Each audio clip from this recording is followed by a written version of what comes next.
सोलापूर शहर पोलीस भरती 2024ला पडलेला प्रश्न विद्यार्थी मित्रांनो.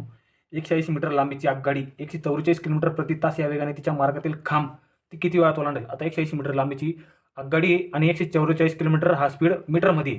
मला काय करायचं, 144 जाते ती एका तासात आणि आपल्याला ऑप्शन काय सेकंदमध्ये, मग तासाला बी सेकंदमध्ये कन्वर्ट करायचं. एका तासात असतात 3600 सेकंद आणि याला मीटरमध्ये कन्वर्ट करायचं. किती होईल ते? 1,44,000 मीटर होईल. बरोबर. आता काय करायचं, 180 मीटरची लांबी, आता ते खांब ओलांडणार आहे. मग 180 किती सेकंदात ओलांडेल? हा तिरकस गुणाकार करायचा. 180 गुणिले 3600 भागिले 1,44,000. हे 2 शून्य गेले, याची 2 गेले, हा एक गेला, हा एक गेला. बरोबर. 36 एक 36, 36 चौक 144 होता. बरोबर. मग आता 18 भागिले 4 उरला फक्त. 4 एक 4, 4 चौक 16. किती उरले? 2 उरले.